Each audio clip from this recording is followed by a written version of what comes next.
witches. Grab your goat, grab something to drink, grab your clicker and put it down because it is time for the Witches Movie Coven. Yes, it is Wednesday. We are witches. Witches talking about witches in movies. Join the chat room. Join the conversation. I have to open the chat room. I'll do that afterwards. Oops. My name is Patti Negri. I am one of your hosts. Today's movie is Spellbinder from 1988, where the hair. We have to do a lot of this. I'm sorry. We're going to have to do a lot of this. I'm Patti Negri, one of your guests. You might know me from The Witching Hour or Ghost Adventures, YouTube or Bathroom Walls Across America, or my goat or my cat ready to bite me any second. But let me pass you on to introduce themselves to my beautiful co-hosts, starting with Richard-Lael Lillard. I am Richard-Lael. If I were just Richard, I'd be a... That's right. I'm a psychic medium. I used to be psychic small, but I gained some weight. I can't help it. It makes me laugh. Anyway, yeah, I'm here in New Orleans. Also, if you would like to sleep with me, go right over here to wherever it is, this QR code. This is joining the coven right over here. You can sleep with me. You used to get into Patty's panties, but you can't do that for a while yet, but you can become a bro witch. You can be Heather's I Didn't Mind It. You can get quotes from Courtney. You can get our books. You can get our art. You can do those things right over there. Also, hit the like, subscribe, the comments. We really love you. We need them. You help us to give great shows. So keep it up. We see you. We love you. Thanks so much. And thank you very, very much. Let's move on to the gold. We have matching kind of golden locks today, but let's go down to Jason Mankey. Heather's hair is perfect today. Like, I'm jealous. It's great. Perfect. It's perfect for the movie. Yeah. I'm Jason Mankey. You can find me at Bookshelves Across America. 10 books and counting as a published author. So excited to be here tonight because this movie has really given me wings. I need my husband and a snare drum. Okay, moving on. Thank you, Heather. Beautiful Heather with the equally beautiful golden locks. Yeah, I worked really hard on my 80s. My hair loves to be 1980s style, so I figured I'd let it do its thing today. I am Heather Greene. I'm the author of Lights, Camera, Witchcraft. It is the critical history of witches in American cinema and television. And I am an author, yes, and an editor at Llewellyn Worldwide. I like to say I'm not just an author, I'm actually an editor as well. And I am also a journalist in the mainstream media covering all things occult and witchy. So, and here I am to talk about a movie from the 1980s. Very much looking forward to it. Me too. Yes, Llewellyn. I have one Llewellyn book. One. I love it. And all right. And we have, you may not see her, we may not see her, but she is going to be appearing when the gods allow, the one and only Courtney Buckley. Oh, we summoned her. Timing is like magic. And you will not see her, but she is part of the team and in the family. The one and only Tabitha, you will see helping us in the chat room. So everybody here is important. Grab your goat. Spellbinder. I just saw it for the first time last night. Hope you guys all watched it. But just in case, look at that. You've got it right there. There's a reason that Heather has that right there because she did commentary. I did. And I can just show this before we talk about it. I'll show this off again. So I just took the box top off. I did this last week, but we can do it again real quick. I think I put the box on. Hold on. We got to match it up so she has a forehead. There you go. So this is a newly released box set for this movie. And in reading the book, I learned a little bit more about why it got a box set. And I'll share that in a second.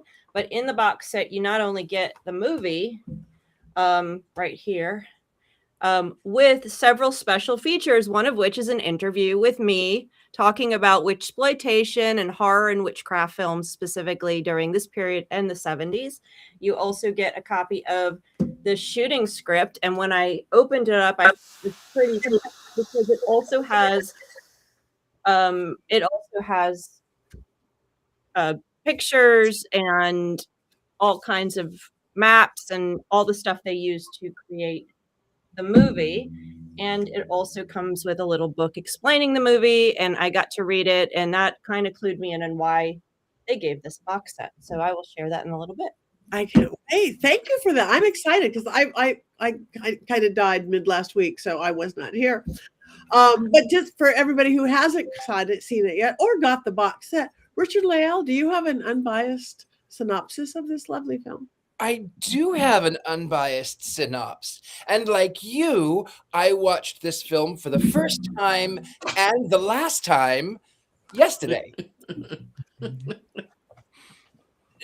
It's a classic. So here's the story of a lovely lady who was busy with 3 girls of her own. Anyway, that's another story for another day.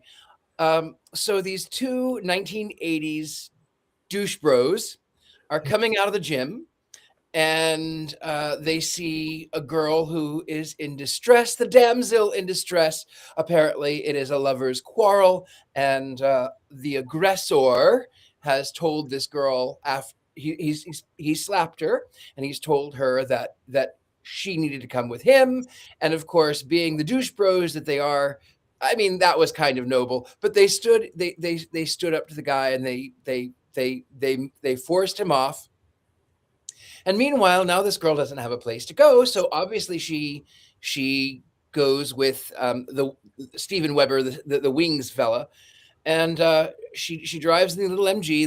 They go back to his place because obviously, and she heals him because she's a witch. Heals him from some kind of neck pain. I don't know, but she heals him, and then they start seeing each other, and before too long, she has moved right in. She's the girlfriend. And then you find out that she is in a satanic coven of witches, and she is being stalked by literal satanic witches in a coven in Los Angeles. And one thing leads to another. The police get involved, and he is instructed, Steven Weber, Wings fellow, this guy, he's instructed to go down to Hollywood to the Toys and Costumes, which is a bookstore, and get a book on witchcraft. And they clearly have everything. So he reads that with this certain symbol, this witch has to be sacrificed, but the victim has to be a willing victim. Meanwhile, they go back to the Hollywood Hills. He's got this big case that he's going to try. There's a lot of things back and forth. As it turns out, she breaks up with him so that she can run away. He finds her. He takes her to a bunker. There's a bunker in the Hollywood Hills underneath the Hollywood sign. Who would have known? Goes to court. Mother shows up. I mean, Mrs. Roper shows up, by the by. Mrs. Roper shows up, and she's Mama Witch. So she apparently 3 was not company because she decided 4 was the devil. So she is the satanic mama of this girl. And meanwhile, no one can get through this, just like Titanic. Meanwhile, the girl gets kidnapped. All of the witches sort of force their way in, kidnapped, taken way out to one of the beaches. I don't remember. Life's a beach, some beach. Son of a beach. He gets taken out there, and then of course she is about to be sacrificed, in quotations, and then of course, because the victim has to go willingly to the circle, Steven Weber gets his wings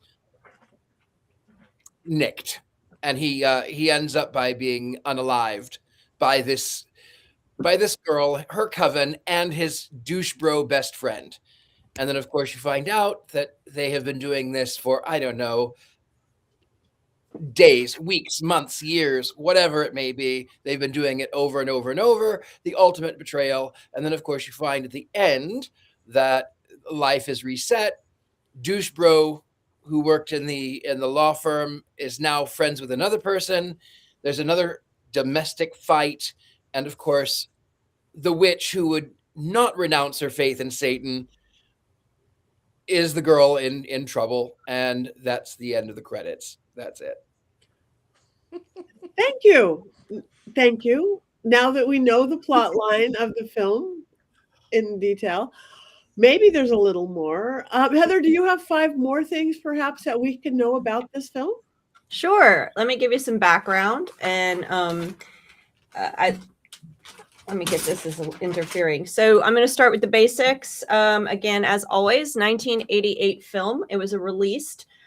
Director is Janet Greek. Yes, this is a woman director, which is not common during this period of time. It's not common any period of time, honestly.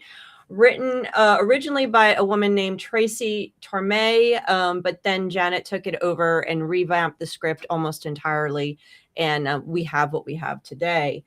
The original title, the working title, was The Witching Hour. I thought Patti would love that. But the marketing people changed it last minute to Spellbinder, supposedly because they were a little fearful because of the time it was in, and they weren't sure it would do as well with a term witch in the title. But of course, it didn't do well anyway. The La Trampa de la Rana. That's even a better title. Budget was about $55,500,000, but it only made in its first run a little over $650,000. Yes, that's how much of a big gap it was. However, it's since made over 5 million adjusted for inflation. So it's got legs, which is one of the reasons it's now become a box set just recently. So let's talk about the director, Janet Greek. The script came to her husband producer. He gave it to her. She had only done one other film called The Ladies Club, and she had also done I think she did a couple of music videos, TV episodes, etc. But she had only done one movie. He gave this to her. So this was her pet project. And as I said, she already had rewritten the script, which apparently was a mess according to the story. And she said she wrote every single piece of dialogue was hers. What's interesting is when you read about her opinion of the production, she talks a lot about how the boys club tear up films that are made by women. And so her first film was torn up, destroyed. They added nudity when she didn't want nudity, et cetera, et cetera. They did the same thing to this one. The original film she cut was different. And what she explains is that her film was character driven. It was supposed to be about this man who was empty inside, lost, alone, because you hear at the very beginning of the film, he talks about how his parents had died, he has no siblings, et cetera, et cetera. So he's supposed to be this sort of empty person who's lost and lonely and gets hooked into this love.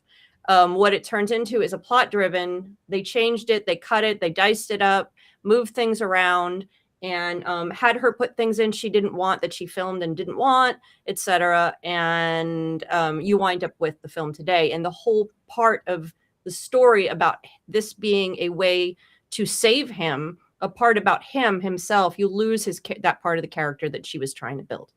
So she was upset about that. And again, this was, I think, this is the second film she did, and I'm not sure she did any much more after that in terms of full-length features. But you can read all about it and hear an interview with her about this in the box set. She's also interviewed in the special pieces. So you can hear more about her struggle and her difficulty and, what it was like being a woman director in the 80s, especially in horror. So that's why I got a box set, because it's kind of an unusual piece and all these various things. Let's talk about the cast. They've already been mentioned a couple of times. Of course, Tim Daly. He plays Jeff, not Steven, but he is from Wings. That's what he's most known as.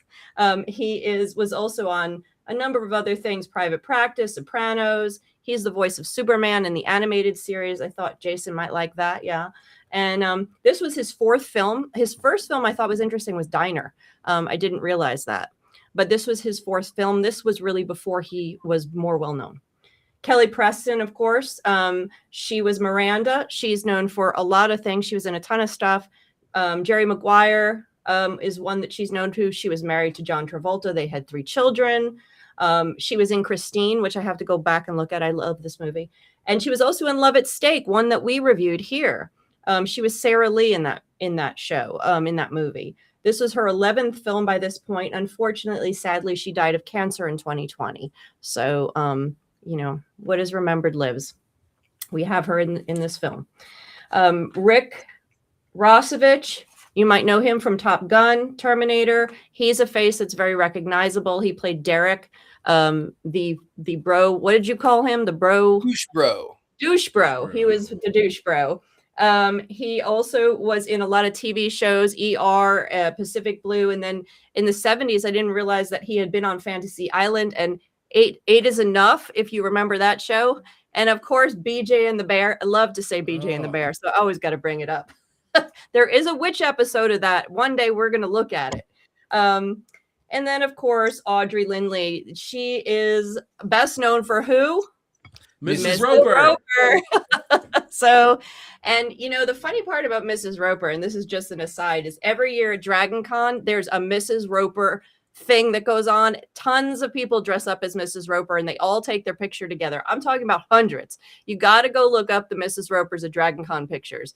All these people, men, women, all genders, dressed up as Mrs. Roper. Really, really very cool. So those are the ones I really wanted to bring up. There is a few other familiar faces here. I think Carrie, you might recognize the police chief. He was, or no, he wasn't. He was a detective. He was in a ton of movies. Usually a bad guy, but he was in a ton of movies. As is, I think it's the guy. I think it's Michael Gainey. He's the guy that played the prepper dude. He was also in a ton of stuff as well. Recognizable. Brock. So let's go to 4 and 5 real quick. This was filmed in Los Angeles. One of Janet's ideas for this film was to create this scenario, this setting of LA, this perfect city everybody loves, make it very familiar, especially to people who live there. I'm sure Patti probably recognized. I know our producers recognize places all over the place. Recognized it. You did too, Richard-Lael. So she was meant to do that because she wanted to create this environment that looked familiar and comfortable and safe, but wasn't. And that is very, very typical of 1970s witch films. Think about Rosemary's Baby. That's what Rosemary's Baby was all about, was setting this perfect setting, this normal setting, creating this normalcy with a satanic coven that's just lurking underneath the surface. So that's what she was trying to do here with the situation, with the familiarity of Los Angeles that you might see. This sunny place is not as safe, even in the sunshine. So that's sort of the eeriness of it that she's trying to get at. Some of, again, was chopped up. Some of it was lost. We don't know what the original film looked like.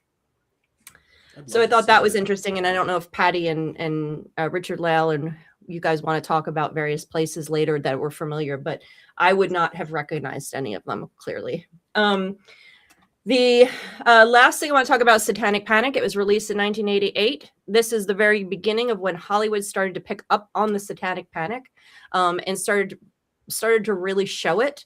And one of the things in the book said that this movie isn't really, doesn't hit the Satanic Panic theme hard. I disagree entirely with that statement. Lots of great stuff in the book, but that I disagree with entirely. They stated that it really didn't demonstrate a satanic coven. I'm like, yes.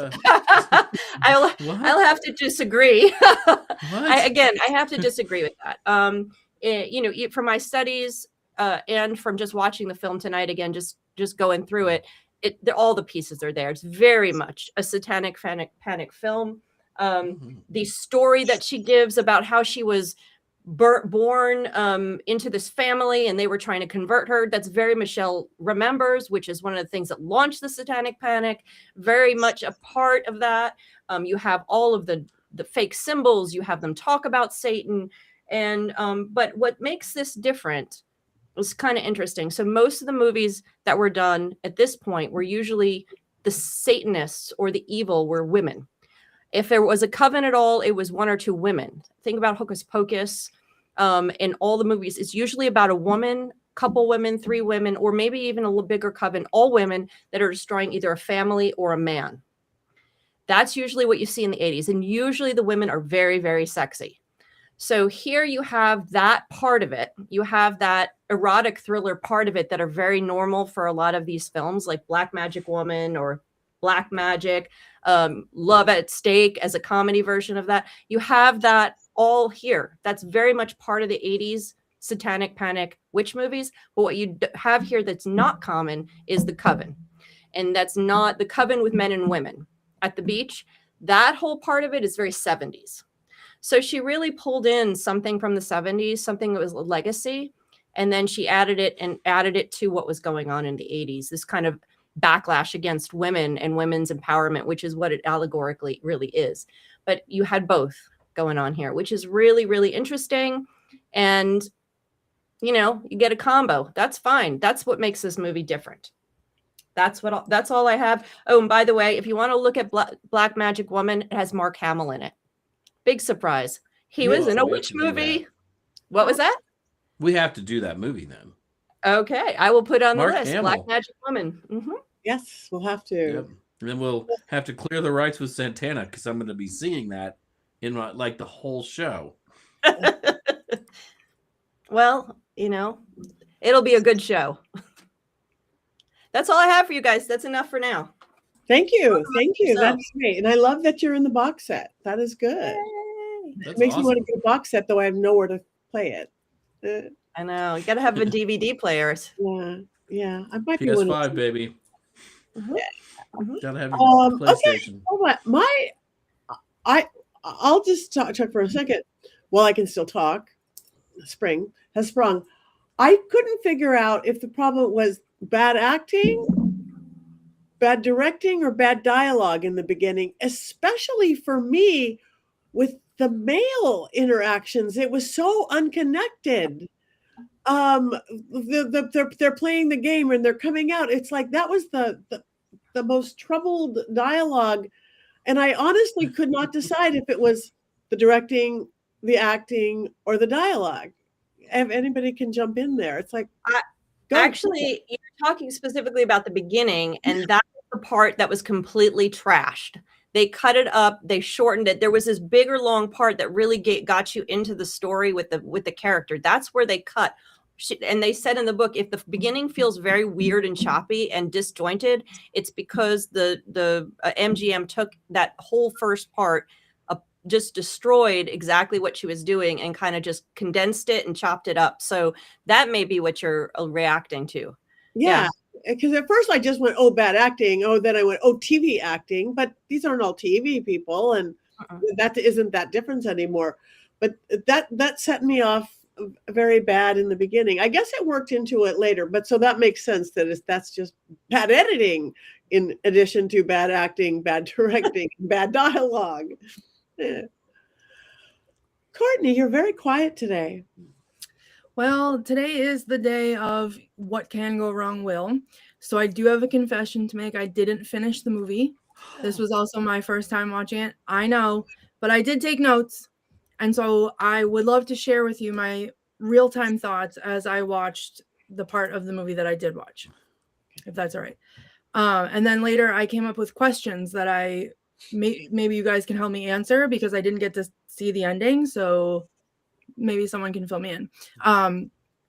So the first thing was that the porn music that was playing was a lot because it wasn't even, and this is the part that got me. It was like when they were talking, it was blasting my eardrums like I was at a concert, and just like this ridiculous, like whatever, I don't even know what type of music it was, but like this horrible music.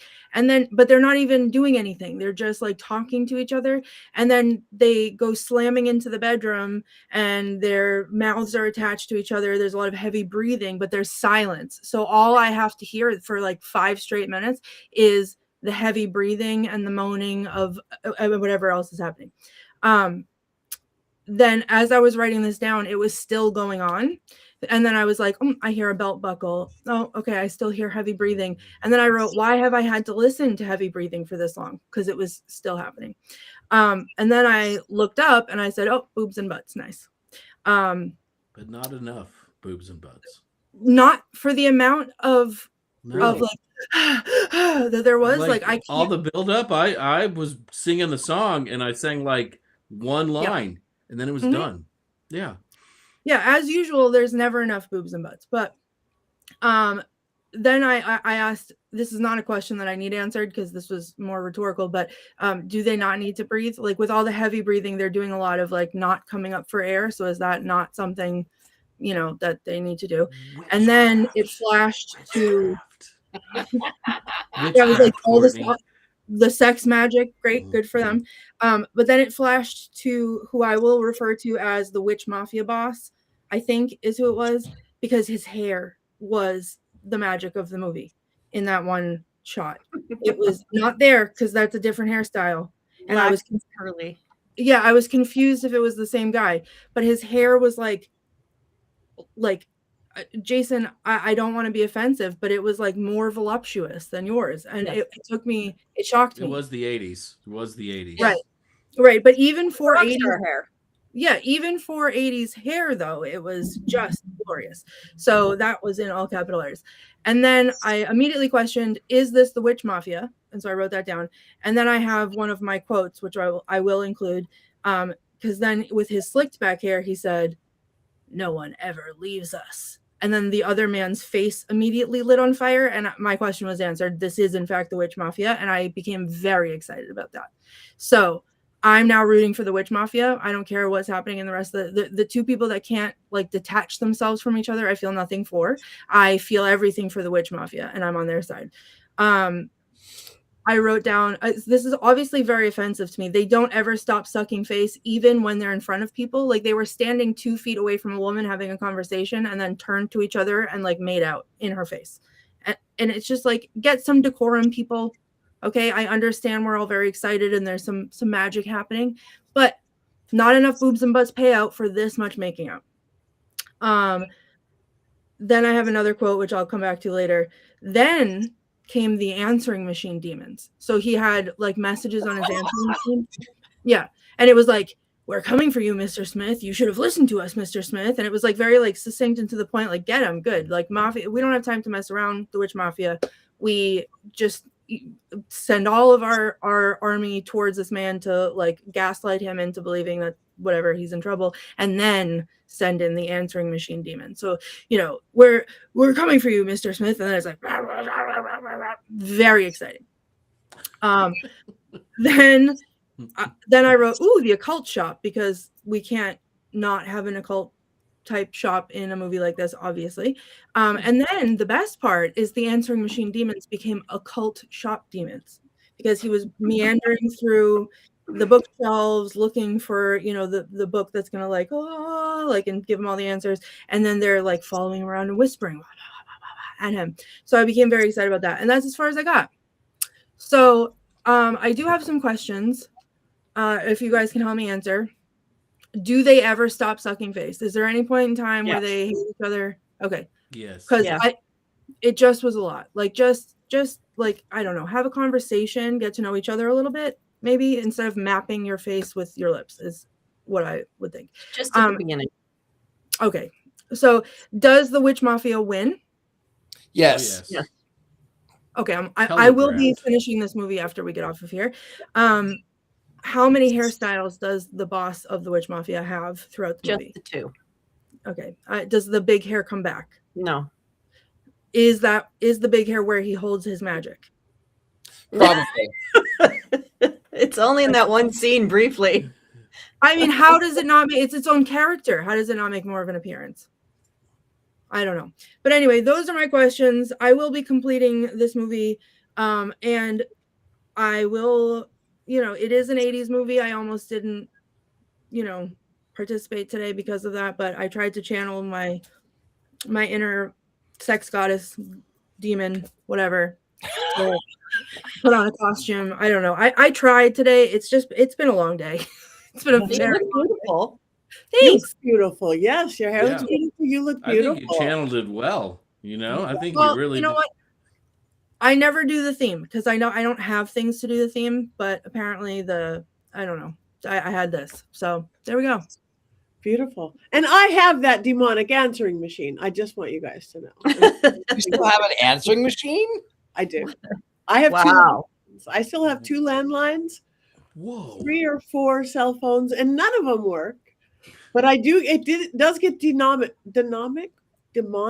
oi, oi, oi, demonic quite often, and does make those noises. So I understand. And you cannot kill it. You cannot kill it. That's it. I Jason, actually want to talk a little bit. Oh, sorry, Jason. No, Richard-Lael. if you're ready, Richard-Lael, just jump in. Well, there was something I did actually want to discuss. And it bothered me. This one bothered me because she has run away. He's read the book that says that he has to go to the circle. And then she comes back the night before the circle happens. And then she's kidnapped. And then he goes to the circle. But in that interim at the gas station, he has read all about her. He's seen that she worships Satan. And he knows that she has allegiance because she has that odd-shaped necklace. So he rips it off of her, demands to know what it is, throws it to the ground, and she goes to get it back. As someone who was a former Christian, when I took that symbol off of my neck, I didn't want to go back and get it.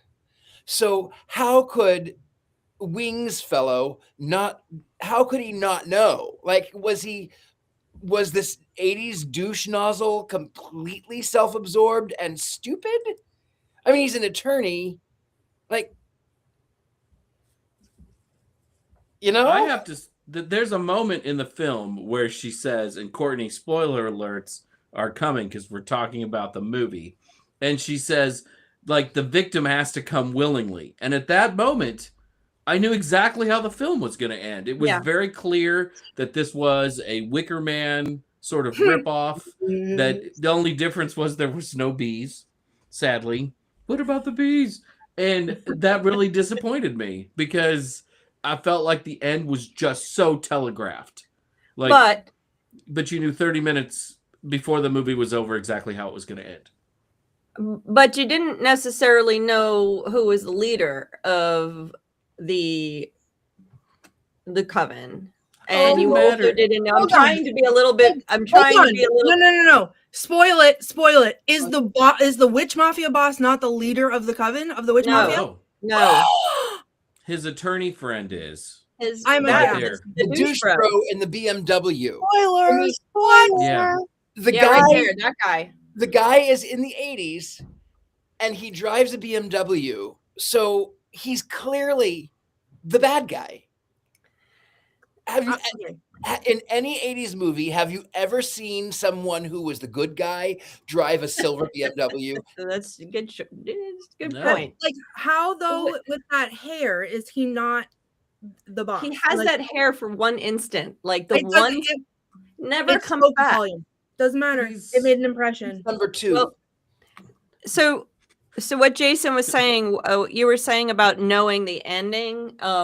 And I think that, totally knew what the ending was. I completely, with that, I didn't expect the douche bro, and I love it at the end where the 2 cops are coming running down, and then you see them in the back of the circle. Then they're taking their stuff off and putting on the robes. I'm like, subtle but perfect. That didn't surprise me at all because I felt like one of the cops at the precinct was definitely a part of the cult when he hands the picture, like, we're looking for this girl. There was just something in the way that he acted that said they had also infiltrated this group.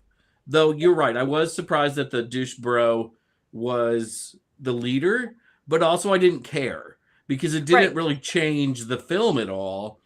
I did think the kind of end was kind of funny where he brings another guy out that's going to be the next Patsy that they're going to kill.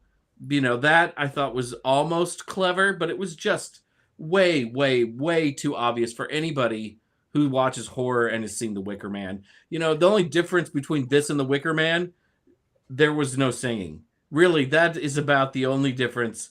And one was burned to death, and one had their heart ripped out in a scene that was sort of ripped off from not Raiders of the Lost Ark, but Temple of Doom with Indiana Jones.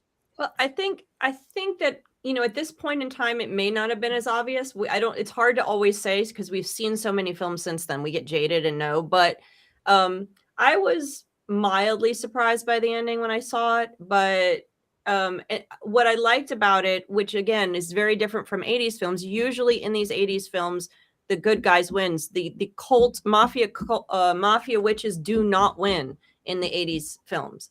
They're it's always fixed. It's always back to the goodness. This is the Satanic Panic era. They can't win. In the 70s, the mafia witches win. And there's a whole host of them where they do win. Even if they're reduced or they go underground or whatever. I mean, Rosemary's Baby, they win. The mafia wins in that movie, right? Running with the devil.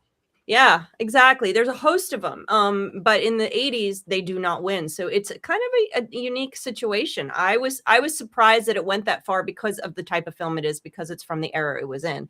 They're all the 80s films have sexy witches, though. That is very much a thing. I enjoyed this film for what it was. Definitely disjointed, definitely has some weird exchanges between people, and I'm not talking about all of the kissy. I'm talking about like some of the dialogue was a little disjointed and strange. Sometimes I felt she was forceful with the way she spoke to him, and it didn't work. But I thought it was fun. I thought the ending was fun for what it was, a light 1980s witch film welcoming in the Satanic Panic. Hello. So, and I it was fun watching it again. It's just kind of one of those, I don't know. You know what movie it kind of reminded me of? You know what movie it reminded me of in a lot of ways was Highlander. Mm-hmm. Just because it wasn't a horror movie in the fact that it had jump scares or really much of a menace throughout until the very end when, somebody gets their heart ripped out. I didn't find it, very scary at all. Spoiler alert, Courtney. We talk about the movies and how they end on the show. I know it's terrible. I'm leaving. Mad. You're just let me add reasons to the list of why this is what I'm doing the second I get out. Like, I was literally watching it up until I had computer trouble. I had to restart my computer. It's not charging. I may disappear at any second because wiggle my nose and I'm gone. But I was into it. It gave me the vibes, experience wise, not movie wise, but experience wise. What was that one that we watched? Again, I think it was 80s. I was so mad about it. And then it was like when they turned into like the wisp of smoke, or like he was attached to the rope and he was like floating through the air. And then they had like the tornado in the cemetery or whatever. And I was beside myself the whole time. That was I Married a Witch from the 1940s. No. No, not that one. I'm confused. The one with the guy with the blonde hair. Yes. And there was the barn with the star. The barn. Yeah. Warlock. Yeah. So I went into this feeling very much the way that I did when I went into watching Warlock, and it was like not exciting. I was barely paying attention, and then I was like, unfortunately, having to listen to all of the things, and I was hate writing notes because I was like, I'm going to complain about this movie the whole time. And as soon as I saw who I will not be convinced otherwise was the boss of the witch mafia, I was involved with a capital I. I needed to continue watching it. I'm so excited that they win. And you're telling me that someone's heart gets ripped out? Yes. Like, I'm not living for that. Yeah, okay. Indiana Jones style. Literally, like, sign me up.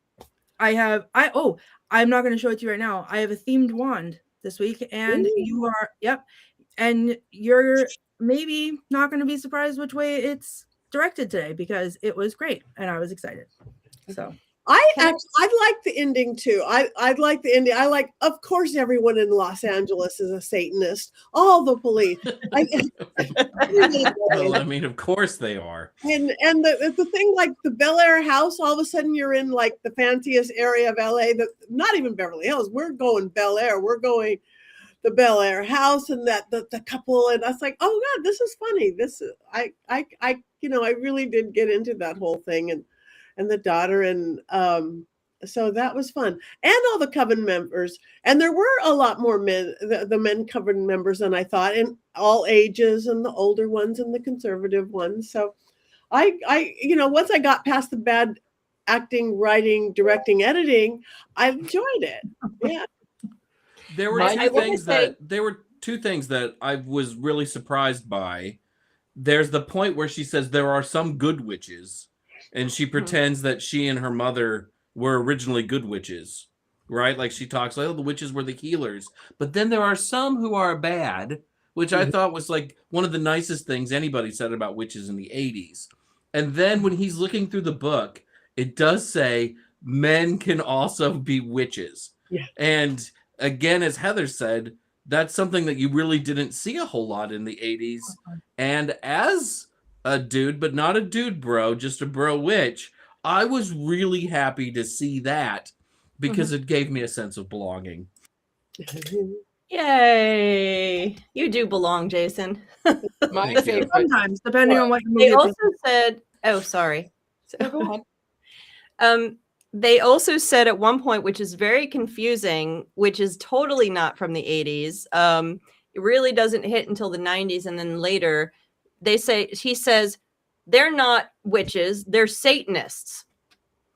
And at this point, there was conflation of the two. So for them to put, I'm not sure why that line is in there. Because nothing else in the magic, nothing what they're doing outside of a few of the things that Jason mentions, everything is just made up. Everything is very stereotypical, satanic, witchy, just fantasy stuff. The symbols are kind of quasi glyphs from astrology, sort of. I mean, nothing, even they do have a pentagram, upside down pentagram, the symbols and nothing. Everything is very Hollywood made up stuff based on there's nothing really real. But then you have that mention that Jason, and then they say they weren't witches, they're Satanists. Now, of course, that's not great either, if we're talking about modern practice. But the fact that they made that difference, I thought was an interesting line. Don't know why. I'd have to talk to Janet Greek. My favorite magic spell in the entire film was when they get in the circle and all of the witches are standing in the window, and then they start doing this. They break the glass. That was good. Wasn't that fabulous? And then, of course, they wake up in the circle as if they could actually sleep. And when they wake up, all of their books are stacked up, and the chairs are stacked up, and the refrigerator is moved to the door, and like they fell asleep, and the witches just came in and rearranged their furniture. They're very kind. It turned into like Poltergeist. It turned into a haunted movie. That's what ghosts do. It's a whole different thing. Go ahead, Heather. Okay, just real quick. The scene with the glass was one that Janet that was her scene that they didn't cut or change. And they talk about it in the book of how they did that. So it's really cool. Anyway, it's interesting.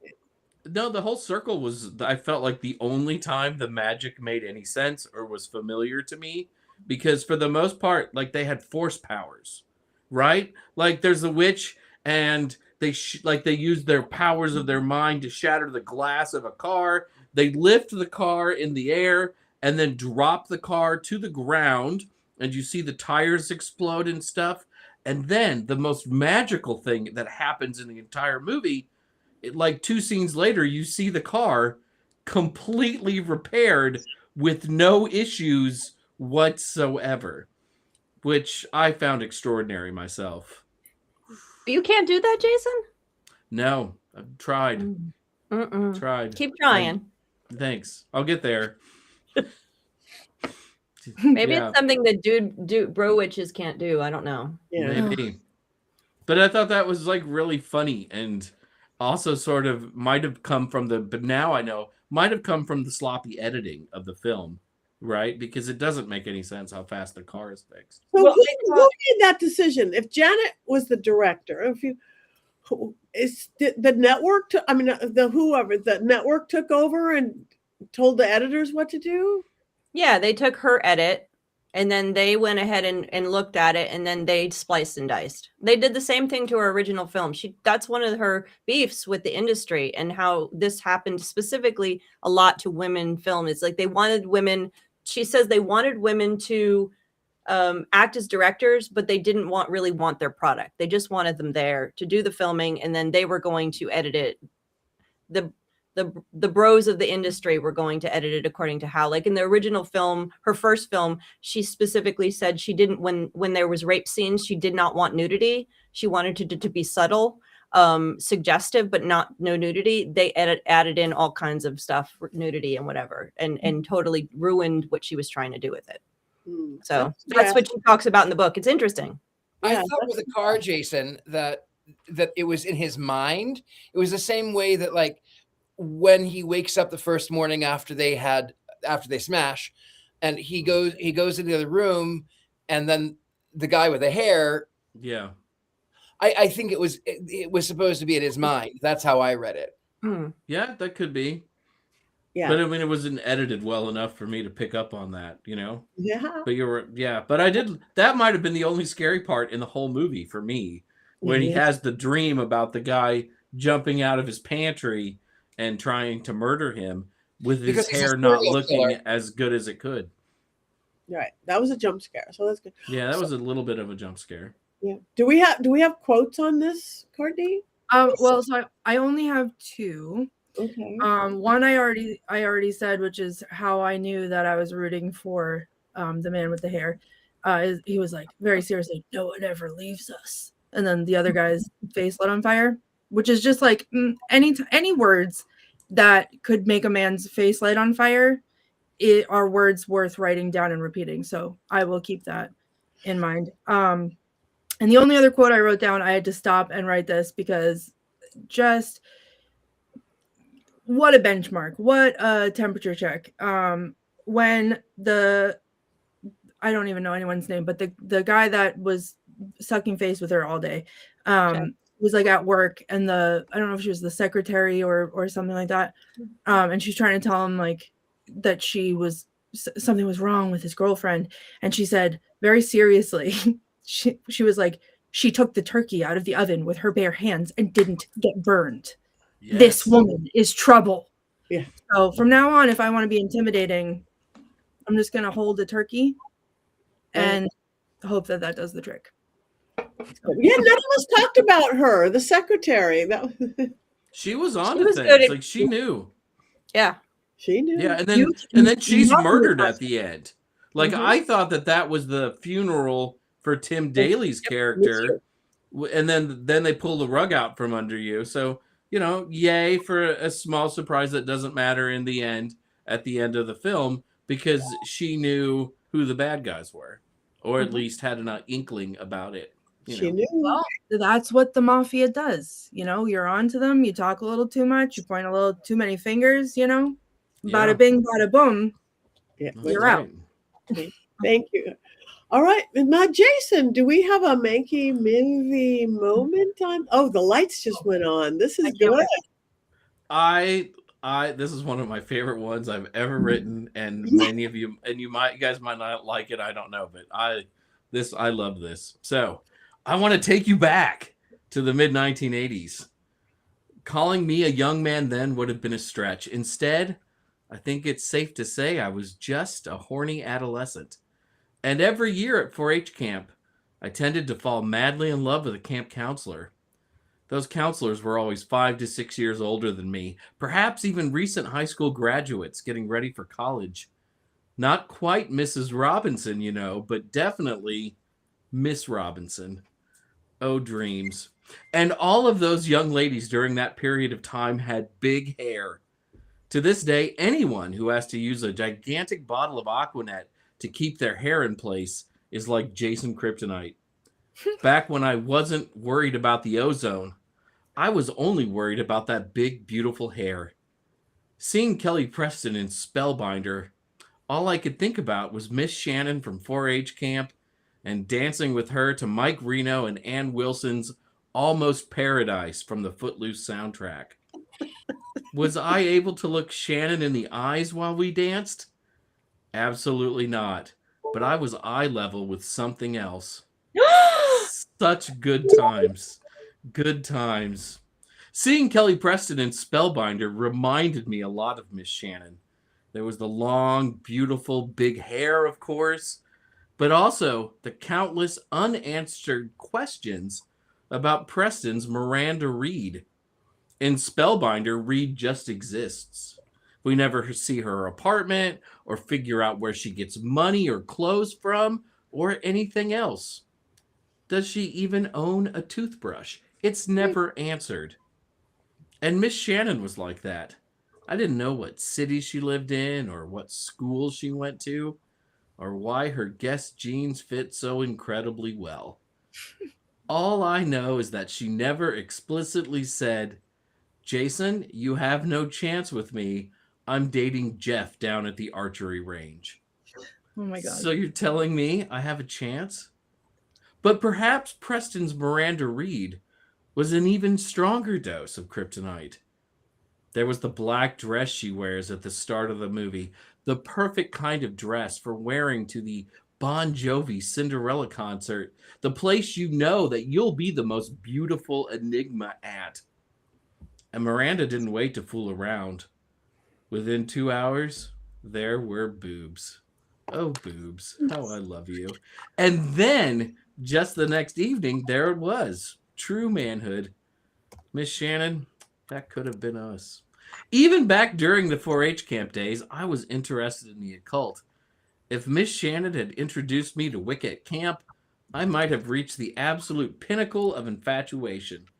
But I can relive those dreams by watching Miranda from Spellbinder forego the use of hot mitts to pull a turkey out of the oven. Big hair, sexiness, black dresses, occult leanings, and she's an amazing cook. These are the things dreams are made of. Did the movie end sadly out on that beach in a clear ripoff of The Wicker Man? Yes, sort of. But if Miss Shannon had told me to be there, I would have. If she had climbed down on top of me while I was handcuffed to the ground, her beautiful hair rising high above me, her eyeshadow glittering in the torchlight, and a sheer diaphanous gown leaving nothing to my imagination, I would have happily sighed and said the word boobies. And then I would have offered her my heart, both figuratively and literally, while Peter Cetera's Glory of Love was chanted by her coven in the background. Beautiful. Poetry. Well Yes. done, Jason. Well done. Such memories. Memories. Yeah. Memories of slow dancing poorly at 4-H camp. Sorry. Thank you for that. I remember the 80s and Peter You remember how Cetera you danced back then too? Like this? Oh, yeah. Like Just like this. Yeah. That's it. Just like Please don't really touch me. Let us dance and I will touch your shoulders. And Peter Cetera's Glory of Love. That's the song, Almost man. Paradise though. Come on. I love that song. Glory I of still Love. don't Yeah. know it's Paradise. Almost Right. Paradise. All right, it is time, ladies and gentlemen. Wands out, wands up. I'm using my knife versus my wand. In case anybody was wondering, this is my antique urethra dilator, which I don't know if you can tell the thickness of it. I picked a good one. Thank you. Up, up, up, up, and way down, but not completely down. Oh, it's down. It's completely down. Oh, yours They is. give the Oh my they- God! I thought it was like it's the Wicker Man wand. It was upside. Okay, so we have a completely down and almost down, and 3 ups by the girls. Isn't that interesting? You know what? I'm up for the Witch Mafia and the Witch Mafia alone, because we don't cross the Witch Mafia or else. All right, let's look at Up. everybody up for the hair. We got wands up, wands up. I think I could give it a 1. Scroll over there. You guys vote. We need to know. We need to. It's interesting. We don't always do it like gender, boys versus girls, but this time we are a little bit. I wonder what that's about. Well, everyone in the chat should be very careful about how they vote unless they want to wake up with a hot turkey head in their bed, you know? But you will not use a hot pad to pick which someone will put there with bare hands. So don't worry, I will protect you all. Wands down and wands halfway up, Coven members. Be honest. Courtney didn't even see the whole movie yet. I didn't need to, Jason. It gets better as it goes. It does get better as it goes. Gets worse. And Mrs. Roper I like Mrs. Roper's character. I like Mrs. Roper. Yes. I was also she's a little menacing. The torching of that car. I had one like it, so I was a little. That made me very sad. It's a nice car. I know. This one is older than mine. I had a 1980 MGB, but that made me sad to see it on fire. That was my point. I love how our stock photo of the Wicker Man is the wrong Wicker Man, and it's the bees. Oh, I think that Wicker Man was a choice that someone made, and I appreciate it. Okay, Lady So has not seen it yet, but we have way more. We have ups, we have some neutrals, and some half ups. I haven't seen a complete one down yet, except for Jason. Yeah, it's fine. So what do we? And I love hair. What are we doing next week? I was here in the 80s. I do not remember my hair quite that big, but I'm going to work on it. Mine was. Mine wasn't big. Mine wasn't big. I didn't do the Aquanet thing, but it was real curly and long. Yeah. My hair was big. All the girls looked like I wasn't a girl, but I had that thing. I had that thing. My stepmother prevented me from having that thing. Oh, awful. No. Awful. But I listened to all those bands. The bands, the hair bands. Yeah, and they're on the Sunset Strip. You can while you're watching the film, you can see some of the bands, like some of the places where those bands played, like the Roxy. They go right by the Roxy. On the Strip. Yeah, this was a LA movie all the way, right by Rob, our producer's house. This was an LA movie. My house, my house is practically in it. I have not seen that bunker yet under the Hollywood sign, but it's probably there. It probably is. Do we know what we're watching next week yet? Can you hear me? Yeah. Yes. Okay, I'm back. Oz the Great and Powerful. It is from, I think, 2013 or 14. Okay, Oz the Great and Who's Powerful. in that one? James Franco. I thought as much. We're not going to talk about him ever again, though. After next week. Okay. Yeah. Yes. Witch Mafia T-shirt. Anyway, you got Pompey the Elvis Crawl. So you guys, thank you guys for coming. Anybody have anything coming up they want to tell everybody where they can see you or hear you or watch you or listen to you or point at you? I have 2 weeks. I am going to be at Spirit Northwest. It's one of the newer pagan hotel conferences with lots of my wonderful witchy friends and authors. So that is Spirit Northwest is, I believe, the 23rd to the 26th in Portland, Oregon. No, oh my God, I'm going your way and you're coming my way, sort of. That same weekend, I'm going to be at AltarCon, the Great American Cryptid Expo. I'm in Atlantic City. What? You get ghosts, you get witches, you get cryptids, you get aliens. We're going to have it all. Sasquatch is real. Yeah. When is that and where is that? It is Atlantic City, New Jersey. AltarCon, look up Black Ink Events or my website. I have everything. Oh, I would love to see you, Courtney. I think it's going to be really good, actually. I think it's going to be really good. I'm looking it up. We'll see. I'm not that far from New Jersey, so we'll see. Oh, yay. Anybody else? Jason? Florida Pagan Gathering over Beltane weekend. That is obviously in Florida. No surprise. Florida Pagan Gathering is in Florida. And over May over Beltane, the first weekend of May. And then that same weekend, I will be in Las Vegas with the vampires doing the Vegas Vampire Ball. Again, switching back and forth. We are back. And doing a seance and partying for Beltane, which works. And I'll see Richard-Lael this weekend. Woo! Woo! I'm so jealous. Mm-hmm. And I got to see Heather and hang with Heather. And yay.